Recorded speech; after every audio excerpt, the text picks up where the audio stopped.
እግዚአብሔር ከፍ ያረገው ማንም ሰው ሊጎትተው አይችልም። እደግመዋለሁ፣ እግዚአብሔር ከፍ ያረገው ማንም ሰው ሊጎትተው አይችልም። ሰው ኃይል የለውም። ልንገራችሁ፣ ሰው ኃይሉ ራሱ ላይ ብቻ ነው። እሱ ደግሞ ከእግዚአብሔር ጋር ሲገናኝ ነው።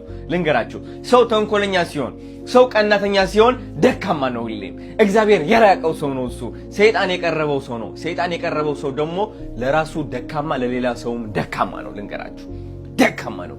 ይውህና ድካም ይመስላችሁ ከሆነ ሰው መደገፍ ድካም ይመስላችሁ ከሆነ የሰው ከፍታ ዝቅታችሁ እንደሆነ የምታውቁ ከሆነ ሰይጣን ይሄው ጉብ ብሎላችኋል። እናንተ ሰዎች ናችሁ እንግዲህ ማርያም እናቴ ብላችሁ የምትጽፉት እናንተ ሰዎች ናችሁ። ቅዱስ ገብርኤል እንደዚህ ጸበል የምታከብሩት እንዴ!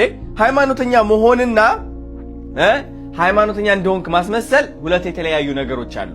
የብዙዎቻችን ኢትዮጵያውያን ዋና ጠላት ምንድነው? ማስመሰል ነው። ብፁዕ እንደሆን ማስመሰል። ቤተክርስቲያን ስንሄድ ከልባችን ሄደን ለመጸለይ ሳይሆን እየሄደ ነው ለመባል ነው። ህጉን እየተከተለ ነው ለመባል ነው። እግዚአብሔርን ይቅርታ ለመጠየቅ ነው። ከዛ ግን ነገ ተነስተን ደግሞ ወደ ጨለማው ልባችን ተመልሰን መቅናትና ማማታችን አናቋርጥም።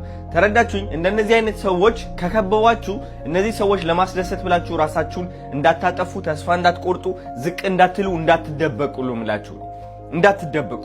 because አስመሳይ የሆነ ሰው ከበዛ በዚህ ዘመን ላይ እናንተ ተሰዳቢ ናችሁ። ምንም ብታረጉ ምንም